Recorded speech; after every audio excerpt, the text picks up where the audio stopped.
Hello and welcome to the Dream Team Professor podcast. My name is Scott, and in this episode we're going to be looking at the top players to target in Game Week 21 Sun Dream Team. Now we've finally made it through an extra long Game Week 20 that spanned across 2 whole weeks. Very, very boring, but we got there in the end. We're back to normal. With a double game week, we've got FA Cup action coming up this weekend, starting on, the game week starts on Friday, and then in midweek, we've got Premier League action for all of the teams. It's a double game week for pretty much everyone. The only teams that don't have a double game week are my team Arsenal, Brentford, West Ham, Burnley, Palace and Bournemouth.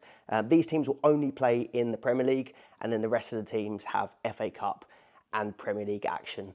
Like I said, it's a Friday deadline, 6:45. We have Bristol City Forest at 7:45, Chelsea Villa at 7:45, and then Spurs versus Manchester City at 8 o'clock.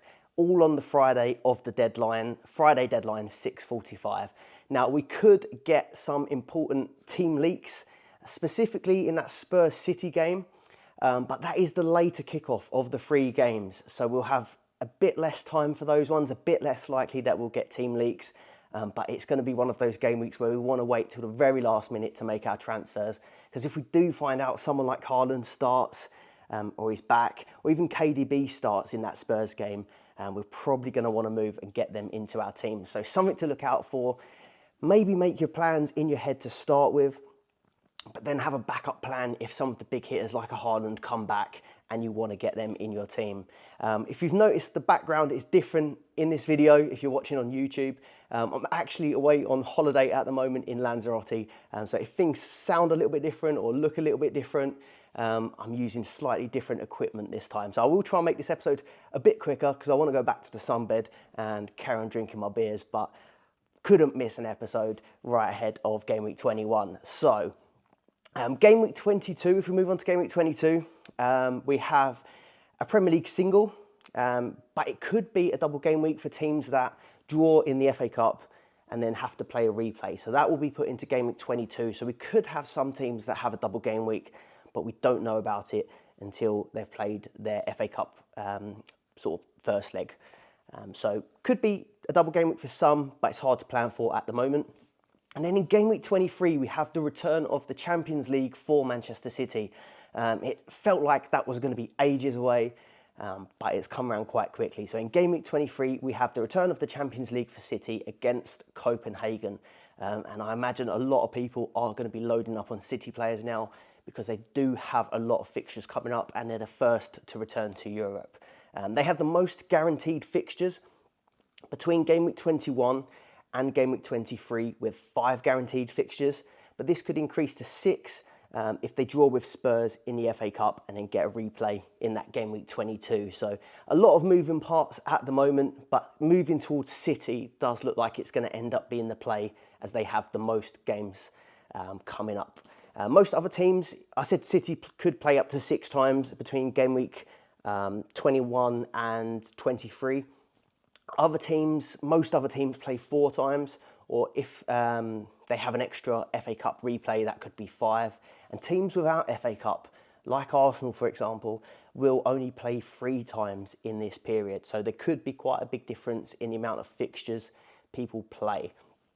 But other than that, I've got the fixture ticker up on the screen from ffstuff.co.uk. Do check that one out. I've ticked the teams that we're going to go through on this episode. I'm going to go through City, United. I'm going to skip Arsenal just because they do have that lack of fixtures. It's going to be question marks now. I've got Saliba and Saka. I think I'm probably going to end up keeping Saka, but maybe moving on Saliba. But I'm going to skip them out of this one because I think it's a case of you either stick with what you've got or you move them on. I don't think you're going to be moving Arsenal players in. I'm going to come on to Liverpool, Newcastle. I'm actually going to skip Villa. They've got Chelsea away, Newcastle at home, followed by Sheffield United the week after, so they're not terrible fixtures. But again, I feel like it's a little bit of a case with Villa at the moment. It's do we keep Watkins or do we move him on? I don't really think that we're going to be bringing Villa players in at the moment. Chelsea have been really popular and delivered quite well over the last few weeks, especially Palmer. I'm going to target them. Brighton are back in form and they've got really good fixtures, so we'll go on to Brighton. Spurs, they've got tough double of City and Brentford this week, both at home, so we're going to cover them. And we're then going to skip on Fulham, skip Brentford, skip West Ham, skip Everton, Burnley and Palace, and then just go to Wolves, who have a double game week of West Brom in that derby match, and then Manchester United at home. So we'll get started with Liverpool first, but if you could, please do leave a like and subscribe to the channel. We just hit 1,700 subscribers today. I'm going to try and target 2,000 by the end of the season. So if you could, if you've taken anything valuable from watching this podcast or listening on Spotify and the rest, please do leave a like and subscribe. But we'll start with Liverpool. They face Norwich at home and Chelsea at home. So a home double this week. Does look like a good one on paper, and we'll be especially hoping that we can get our players playing against Norwich. That does look like a really good home fixture to target. After that, do face Arsenal away in game week 22, and then you could have an FA Cup replay if they end up drawing with Norwich. And then game week 23 is that Burnley fixture, also at home. And then they have a Brentford away, plus a potential rearranged fixture with Luton. They would have played that on the date where the Carabao Cup final is now, but they've obviously gone through to the Carabao Cup final. So that Luton fixture could get moved into a double game week there. And then in game week 25, they'll have the Carabao Cup final. And then if they do beat Norwich, it could be paired with the FA Cup 5th round. So still quite a few fixtures left for Liverpool. Obviously still in Europe, made it to the Carabao Cup final, and you'd have to expect they're going to go through in the FA Cup. So Liverpool players are still looking good for the moment. Latest on Trent Alexander-Arnold's injury. There is talk that he could be available for the FA Cup fixture with Norwich. My guess is that even if he is available, I think they should really be okay without him in that Norwich game. They've got a bit of depth there. Gomez is doing fairly well. The young guy, I forgot his name, Bradley, is doing well on the other side. And they've had Robertson, was on the bench for Fulham, so he's coming back. So I think they could probably, if they're not sure, they could be all right without Trent for that game and maybe save him for Chelsea. Obviously wait for more team news, but at the moment I don't think I'll be bringing him in unless we get sort of assurances that he definitely will be playing, or at least in the squad. Latest on Salah, obviously was at AFCON, but picked up an injury at AFCON. He's now returned to Liverpool, but apparently could go back for the very late stages, or if they made the final potentially in AFCON. I can't see it happening really. His agent came out and said he could be out for 21 to 28 days. I had a look, and that sort of clashes around the Brentford game, and that Brentford game is an early kickoff, so we might get leaks that he's back in time for game week 24, but we've got a little while to think about that yet. But the guys of the moment, who I have both of them, Diogo Jota and Darwin Núñez, these two are probably the best to target at the minute still. They did really well this week. I think they both finished up on 19 points in total. I made these notes before yesterday's match. But Jota, 3.9 million. He's got 11 goals, 6 assists. He got a brace and an assist against Bournemouth, and 19 points for the game week. And he was benched for the Fulham game last night. So could be hopeful that he gets the start against Norwich. If he does, I think he could be a really, really good captaincy pick. But with Jota and Darwin, there is always a chance that they start one and then are benched for one. But it does seem like Klopp likes to make these sort of early substitutions. Like, I think Jota came on around the 60th. So even if he does start the Norwich game and then comes on in the 60th for that Chelsea game, I do think that looks like it could be a really, really good fixture for him. But if they're focusing on the league, Jota probably is their best striking asset at the minute. So there also is a chance that he misses Norwich and gets saved for Chelsea. It's a really tough call, but I do think he could be a good captaincy pick this week. I just think he'll likely start one and be benched for one. Darwin Núñez, 4.2 million, so a little bit more expensive than Jota. He's also done really well, and I was surprised actually by how many attacking returns he's got. So 10 goals and 13 assists for the season, so 23 attacking returns. Seriously impressive numbers. We do banter him, I banter him on the podcast. I've still got him in my team at the moment. He has been frustrating, but the numbers are there for him. He seems to have quite a lot of shots on target each game. So I do think he is a good option still to bring in. Jota or Nunes for this Norwich game, and even the Chelsea game as well. I think I prefer Jota as a captaincy pick than Darwin. I don't think I'd put the armband on Darwin, to be honest with you. I just think Jota is so much more clinical, but both are good picks this week. And then I'm going to highlight Joe Gomez. Again, I mean, if you haven't got Liverpool defenders at the moment, I guess you'll probably just be picking your moment to get Trent back in. But I still think Joe Gomez has been really good at 3.5 million. He's impressed while Robertson's been out and Trent's been out. Filling in, he's quite flexible, so he's been playing at left back to start with and then sometimes finishing up at right back. I think that's where he got an assist the other game, and that was his 4th assist of the season as well. So he is starting to get these attacking returns, but I think he is still looking for his first Liverpool goal, so probably isn't going to be a goal you get from him. The only concern is that Robertson was back on the bench, so their typical left back is now coming back to full fitness. And then obviously Trent could be coming back at right back. So it probably isn't a long-term play. If you've got Joe Gomez, you might want to start to think about how you get him out. But I think for the next couple of weeks, he probably still will be okay because Liverpool have extra games and he can play right back, left back, or even centre back if he really has to. So I think he'll be okay for another couple of weeks, but I will be looking to move him out longer term. And then the last person I'm going to mention is Alisson.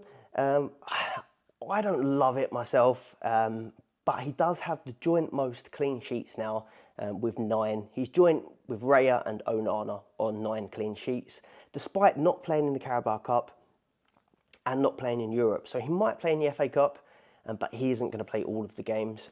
But then again, Onana is still 16 points ahead of Alisson in first for the top goalkeeper, so it may not be worth spending the extra on Alisson. I just thought we should acknowledge that he still does have the most clean sheets at the moment. I'm then going to come on to Manchester City. Now these are going to be the big focus going forward, to be honest with you. They always do have a great second half of the season. They're still in the FA Cup, they face Spurs, and then they have Burnley at home in the Premier League, which if you can get the right players for that one, could end up being a mega haul as well. But they are going to have extra fixtures now. They're the first team to start in Champions League again.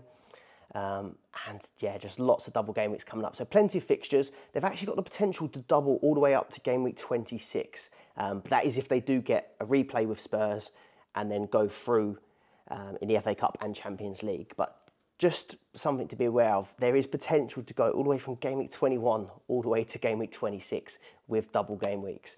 So we probably will see a lot of people loading up on Man City. We'll start off with the latest on Haaland. So apparently he has fulfilled a full training session this week and could be back for the weekend. Personally, I'd like to see some confirmation that he's definitely available for the weekend, or we could get the leaks on the Friday that he's going to start, but that will be a last minute thing. Being on holiday myself, on the Friday, I'm a little bit worried about relying on leaks and being quick on Twitter because I don't think the internet is the best here. So I think I'm going to have a bus team set up and then have this as a backup if it does happen. But yeah, that Friday night leak that he starts could be massive. I don't think I'll put him in unless I see confirmation from a leak, or if I just see him on the pitch, I'll just move him on next week. But something to at least have a plan for, or a contingency plan. Kevin De Bruyne, 6.4 million. Now, I'm very interested in De Bruyne this week. He got returns against Huddersfield off the bench. He got a goal and an assist against Newcastle in a very short space of time off the bench. Will he get a start in this Spurs-Burnley double, or will it carry on as just substitute appearances? I think I might take a risk on it. Obviously, he's a minutes concern compared to like a Foden or a Bernardo Silva. But when he does play, he's just so brilliant. And if I see a leak that De Bruyne is going to start that Spurs game, I'm almost certain that I'll bring him in. And then any minutes against Burnley could be a bonus. But if I could be guaranteed one start, one sub appearance now, I'd definitely get De Bruyne in my side. I think he's going to be just a key player till the end of the season if he can stay fit. Phil Foden, if you feel like De Bruyne is going to be a little bit of a risk on the minutes front, and you haven't got Foden already, I'll be surprised if you haven't got Foden already, to be honest with you, but he's the safest option for minutes and potential returns. He's got 10 goals, 9 assists, and he's joint third for bonus with 36 points. I don't see him losing out on minutes in the short term from De Bruyne coming back. I just think he's been that good this season. 5.3 million, I think you have to have him. And not even a bad captaincy option for this week as well. So Spurs away, Burnley at home. Guaranteed, not guaranteed, no one's guaranteed in the City team, but he does have more expected minutes than some of the other City players. So I think that he could be a good captaincy pick for this week. For me at the moment, I think I'm leaning towards either Jota or Foden. Bernardo Silva 4.1, again, a safer option than De Bruyne, I'd say, for minutes. And he can play in multiple positions. He is a key player. They use him for the big games. I'd be so surprised if they don't use him for Spurs. So 4.1 does look like a good, cheaper option to get into that City midfield. 6 goals, 4 assists. Not terrible either. Just not quite as good upside as the likes of De Bruyne and Foden when they're firing. And then lastly, Jeremy Doku. I think this is more of a wild card one now, especially on the minutes front. It probably is a start one, bench one. He has returned from injury quite recently, but started the Newcastle game. He's just a bonus monster. He's got 27 bonus points from 19 games, and he still has 4 goals, 6 assists, so 10 attacking returns. I do think that he'll be a very good option. And then it's good to get these players that, I mean, there's a lot of players that are really, really good for bonus throughout the game that play for a few more far-out teams. Like, obviously, you saw Eze get max bonus against Arsenal, but he's in a Palace team that quite regularly loses games or don't win that often.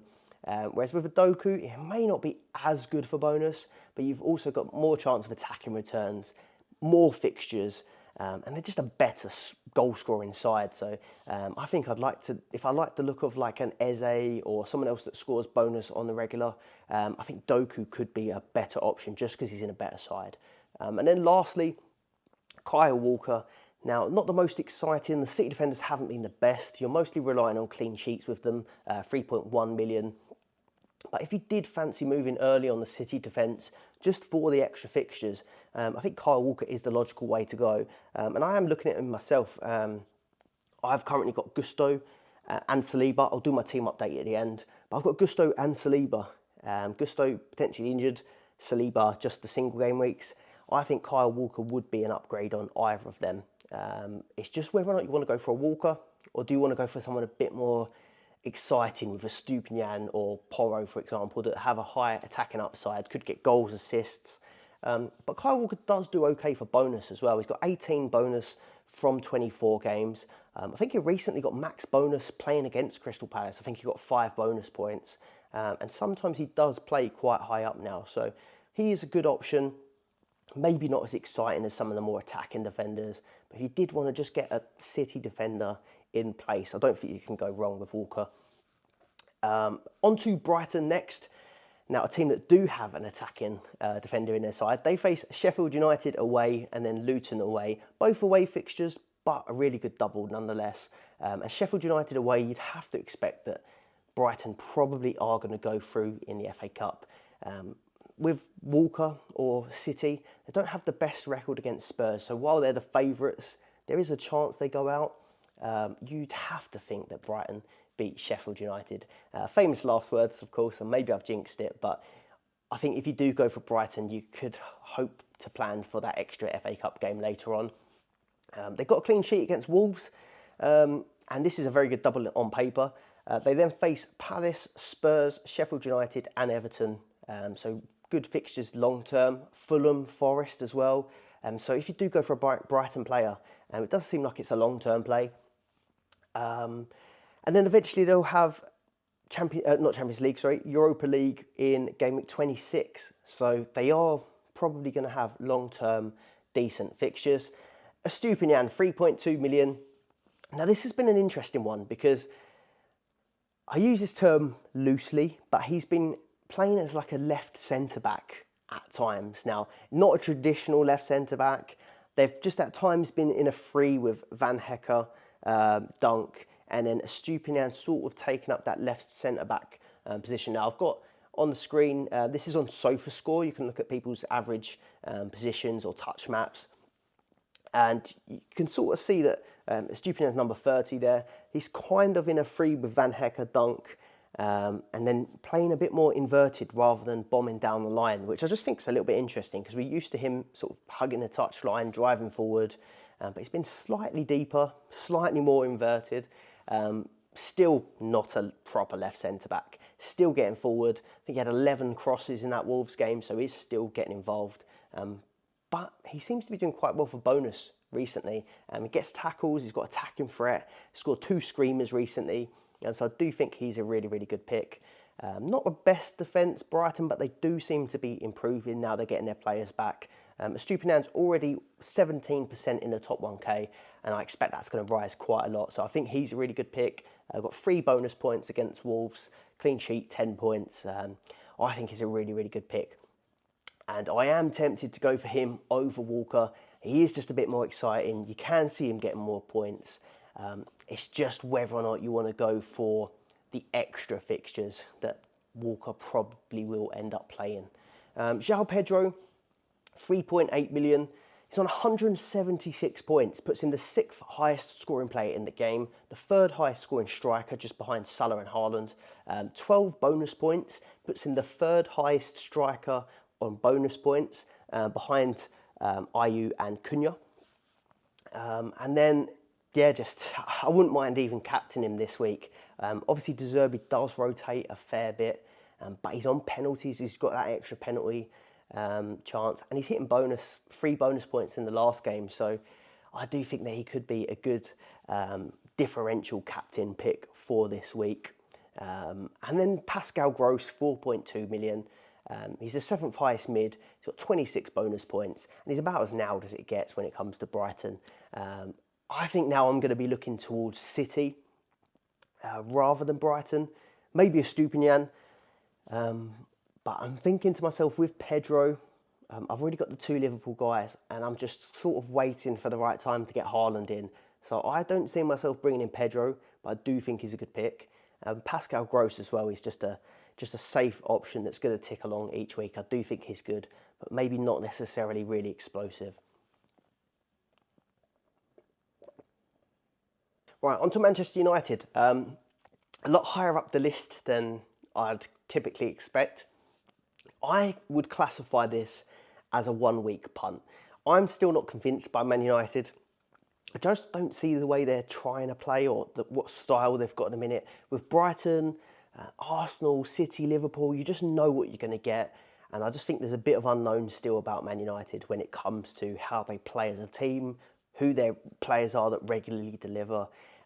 But with Newport away in the FA Cup and then Wolves away in this double game week, I do think that there could be a few big hauls from Man United. It is just a gamble. If you're maybe only playing mini leagues and you want someone a bit different, or you're chasing and want to try and shoot up the ranks, maybe you could take a punt here.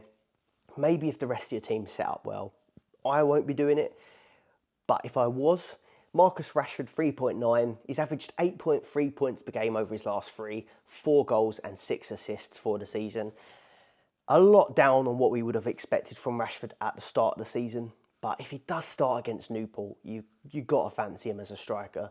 The same with Rasmus Højlund. I think personally I'd go Rashford, but Højlund has got 7 goals and 1 assist so far. And then Dalot in defence, he's actually had a fairly good season. He's the 9th overall defender for points, on 2 goals, 2 assists. Obviously one of those goals was that absolute screamer that saved him apart the bus in game week 9. But if he does play 2 games, it could look like 2 potential clean sheets. There just is a chance that maybe he is rotated for one of them. But yeah, pure punt territory, in my opinion, Manchester United. They do have okay longer-term fixtures. After this Newport Wolves game, they've got West Ham at home, Villa away, Luton away, and then Fulham at home. But I just don't think they're that reliable, so I wouldn't pick them myself, to be honest. On to Spurs, double game week against Man City and Brentford, both home fixtures, and the opposite to Man United. You do know what to expect from Spurs. They're going to attack, they're going to score goals, they're going to have chances, but they are going to give up these chances down the other end as well. But at least they are reliable, and they have been impressive. After this, they've got Everton, Brighton and Wolves, but their game against Chelsea will now be postponed. Now Chelsea have made the Carabao Cup final. So that is something to look out for, game week 25, that would have been. And that's also a FA Cup weekend. So if they do go out against Man City, they'll be down on fixtures there. So that is just something to consider. But Pedro Porro, back-to-back max bonus. I think we mentioned it in the last episode where we did a bit of a recap. Third highest scoring defender in the game. 5 points, both from bonus in the last two. 27 bonus from 27 matches played. So pretty reliable. 1 goal and 8 assists. If I had him, I'd definitely be keeping him. And he is a really, really good option. But I can't help but feel a little bit like, as a non-owner, that I may have missed the boat, or at least missed the prime moment to get him in. He is still going to get attacking returns. He is still going to hit bonus. But I'm starting to wonder now, do I go for an Estupinian who's going to have Europe, maybe load up on like a Kyle Walker, for example, that will play extra fixtures. It's just trying to work out who will score more. Porro with the less fixtures, but higher upside, or like a Walker with a lower upside, but consistent double game weeks. It's a really hard decision to make, in my opinion. I'm not so sure, but I feel a little bit like I missed the boat. And then the only other person I'm going to mention from Spurs is James Maddison. He is in contention for this City game, has been training, and he's likely to, I reckon, start that Brentford game, but just not in consideration for me. I just think there's too many good options with the likes of the City guys that we're going to want to get in. So someone to consider maybe, but I won't be doing it. Then on to Chelsea, who have been quite impressive the last few weeks. Lots of points from Cole Palmer, really highly owned captain, 75% in the top 1K this week, 48% owned the week before, and hauls in both of them. Red hot form from him. Coming to him in a second, but they're through to the Carabao Cup final, and they'll be playing Liverpool now in that one. So they will get the extra game there. They do have a tough FA Cup game, though, against Villa at home, and then Liverpool away in the Premier League. So those that have loaded up on Chelsea, like me, I've got Sterling, Palmer, Gusto. Gusto's now potentially injured. We might be looking to move him out as the games get a little bit harder. But if you do have other problems, I don't see the problem with holding Palmer, Sterling for these tougher games still. 4 fixtures for February, but could go up to 6 if they get an FA Cup replay and then go through to the next round. But 4 guaranteed. Cole Palmer, 3.9, so he's in red hot form. 5th highest midfielder in the game now, so he's shot up massively from these previous double game weeks. Got 16 points against Borough for 2 goals and 24 points for the game week. So if you had him as your captain, 48 points is huge. Like I said, massively owned. But if you did go for someone else other than Palmer, I think unless you went for Nunes or Jota, you did get punished really this week. I still think Palmer is a fine hold, and it could even be a decent captaincy pick. Again, he is reliable, but Chelsea versus Villa at home and Liverpool away does look significantly tougher than the last couple of game weeks. Raheem Sterling, 3.9. I wouldn't captain him. 3.9 million. He's the 8th highest midfielder in the game, and he's not actually that far behind Palmer. Just 12 points behind Palmer. So maybe Sterling's going under the radar a little bit. He got 2 assists this game week, taking him up to 7 goals and 9 assists. And then just the Malo Gusto latest. He got an injury against Fulham. He missed the Borough game. PremierLeagueInjuries.com, which is the one I keep an eye on to try and get kept up to date with all the injuries. They've got his potential return date as the 31st. For me, I just don't think it's worth holding unless you've got real big problems with your team. I was looking to take Saliba out, but now Gusto's potentially flagged. I think I'm just going to move Gusto on, get away from having too many Chelsea players, and get someone like a Walker, a Estupinian or Porro, like I mentioned. Yeah, if he's missing this week, I don't think it's worth holding. But the sort of time that I had him, 3 game weeks, he got 21 points. So I think I'd consider it as a decent move when we did get him in. On to Newcastle. So Newcastle have Fulham away in the FA Cup and then Villa away from home. An away double, and their away form has been crap. If you did the Premier League table on away form, they'd actually be second bottom of the Premier League table on away games. 1 win, 2 draws and 7 losses. So that doesn't fare very well for them. They've got Luton at home after that, Forest away, Bournemouth home and Arsenal away. So February does look quite a bit nicer with those fixtures. Isak has been on really, really good form. I won't keep mentioning that I took him out. 5 goals in his last 4 games, in form with nice upcoming fixtures and also on penalties, 14 goals for the season. So again, I think he'll probably be a bit of a differential striker, with a lot of people having double Liverpool or single Liverpool, Watkins, and then maybe looking towards Haaland. I think Isak could be a good option. Anthony Gordon, 6th highest midfielder on the game, 7 goals and 8 assists. But again, when it comes to midfielders, I think we're going to be looking towards how to get the City guys in. And then Kieran Trippier, just the latest on him, seems to have had a few bits going on in his personal life. Seems to have dipped in performance on the pitch as well.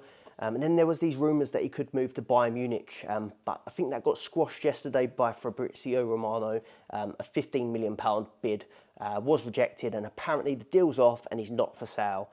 So if you are a Trippier owner, you could breathe a sigh of relief. I still think I wouldn't be bringing him in just until we have it all cleared up, basically, and January's ended. But that's it for Newcastle. Then just a few more out there ones. So Wolves, they face West Brom away in that derby match, and then they have Man United at home. I probably wouldn't go for it now, but that Cunha move that, Tony done it from the Dream Team Tonic podcast. And do check out the latest episode of the Dream Team Tonic podcast. They've done one last night with Fergie. That's live on YouTube. Fergie, previous Dream Team winner and Fantasy Football Hub guy.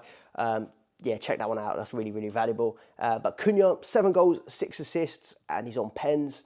And most bonus of any striker, tied with Ayew. So could still be decent for this double game week. But again, I feel like maybe we have missed the boat on him. Back onto the Dream Team Tonic as well. If you are struggling in your mini leagues and you want a little bit of a boost, or you're chasing, join our Patreon. There'll be a link in the description below. We've got a Discord community, regular articles. You get access to our live streams. We engage and comment on there. I missed the last one where I am away on holiday, but I will be on that regularly. Do check it out, link in the description below. And then I'm going to come on to a few single game week teams. So my team, Arsenal, serious lack of double game weeks coming up. They've got 1 fixture less than most teams, and then 2 fixtures less than City. So that is something to consider between game week 21 and 23. But they do have the Champions League back in game week 24 when we play Porto. That's a nice double game week that week as well. Burnley away, Porto away. I'm planning to hold Saka.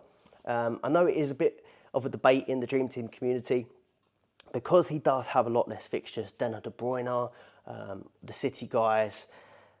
No double game weeks, but I just think he's just so consistent for points. I've got other things that I want to solve. On a bad day, he gets 5 points, 8 points, and then on a good day when he finally starts hauling, he will hit double figures. So I'm happy to keep hold of Saka.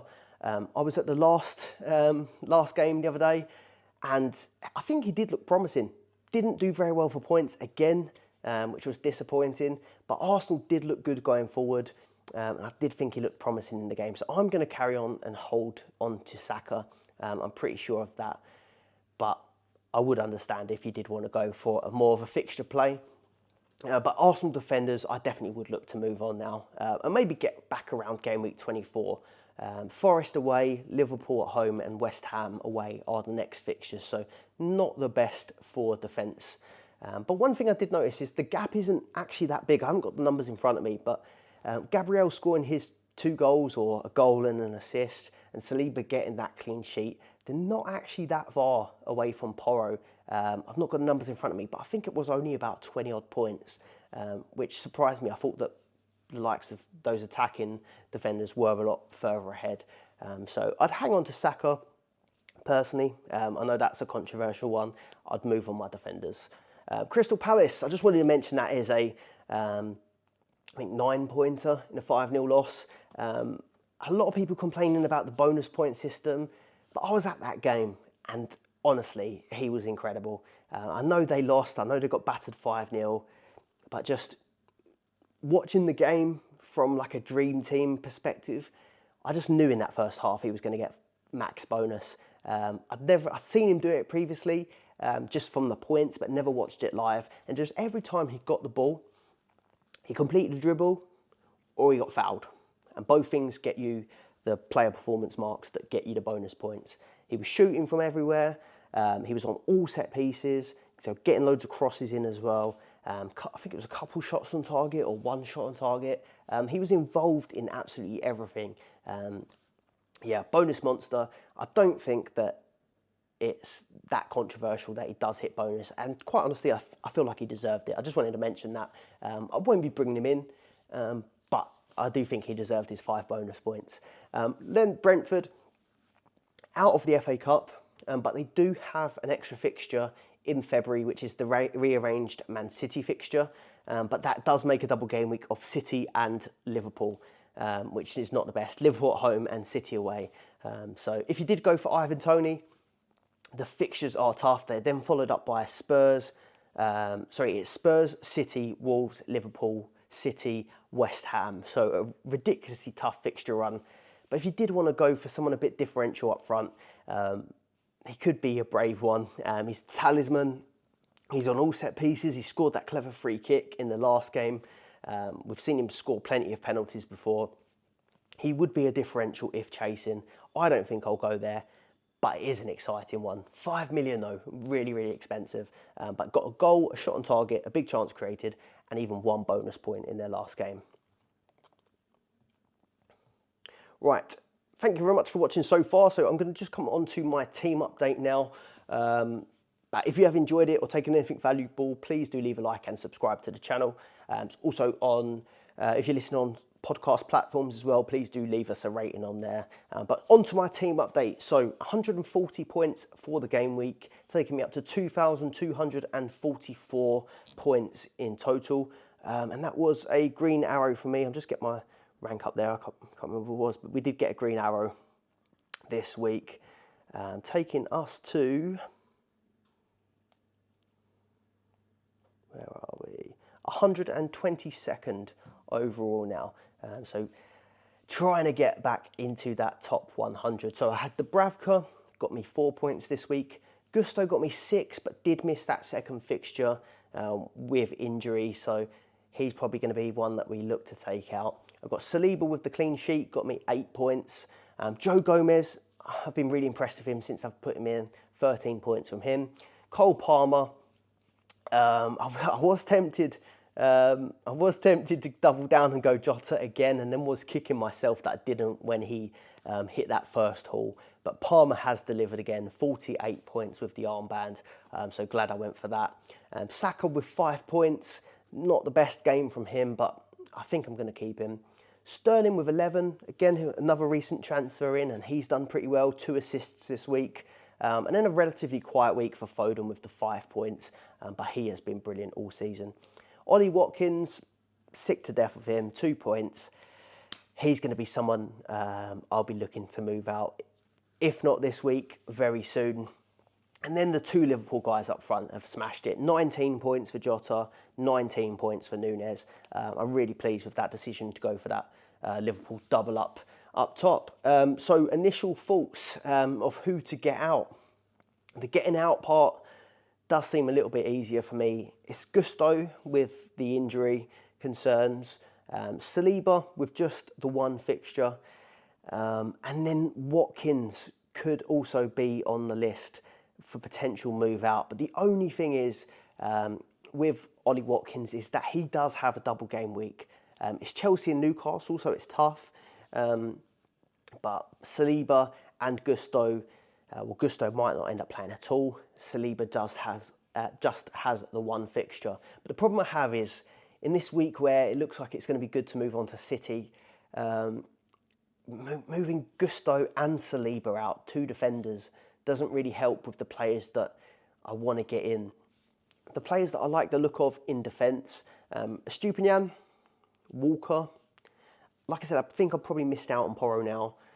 If I knew Trent Alexander-Arnold was fit and definitely available to start, I'd definitely consider bringing him in back. But I do have Joe Gomez at the minute, so he could probably cover for the time being. So probably between Estupiñán and Walker for me. Estupiñán more attacking, Walker more fixtures. I've got a bit of time to think about it still. I'm not so sure. But that is the only problem with this 3-4-3. It has to be a defender move for me. And then the guys that I want to get into my team, this is where it gets a bit harder. So at the minute, I think I'm probably leaning towards getting KDB in. But obviously I have to lose a midfielder or lose an attacker. At the moment, I'm thinking about maybe moving Watkins on and then just taking the hit, even though he does have that double game week. But then if Haaland is also fit to start, that's where I have a bit of a problem. I'll have to probably choose between Haaland and Kevin De Bruyne, because I do think I'm going to have to make a defensive change. So there'll be a decision to make there. Bernardo Silva, I was quite interested in. I do like the look of him for expected minutes, but I think I just prefer going for KDB and hoping that he gets one start. So I'm pretty set on KDB, but if we do get leaks for City that Haaland starts and KDB starts, for example, I think my head's going to be a little bit scrambled for that one. Captaincy-wise, I think I like the look of Jota at the minute for that Norwich fixture, or hoping that he gets Norwich fixture. And then potentially Foden as well, just because I think he might start both. But again, if we get news that Haaland starts, even if he's starting just a 1, I think I'd probably consider captaining him. But with De Bruyne, I think it probably will just be one start. I don't think I'd be willing to captain him quite yet. But yeah, that's my thoughts at the minute. Obviously, Palmer as well is a safe pick. I think he's probably going to start 2. But just like I said, I think those 2 fixtures are quite a bit tougher this week. So that is me for the moment. Just because I am away, I don't even know if the Wi-Fi is going to be that good for uploading this, and the Wi-Fi has been a bit sketchy throughout, so I don't think I'll be doing a team reveal post this week. I might just post it at some point later on after the deadline and just do like a screenshot rather than usual video. But that is everything for this episode, so thank you very much for watching. Please do leave a like and subscribe, and do check out the Dream Team Tonic podcast. That will help a lot more for your planning this week, so do check that one out. There'll be a link to it after this episode, or the Patreon community, there'll be a link in the description below. Good luck in Game Week 21, and we'll see you on the next episode. Goodbye.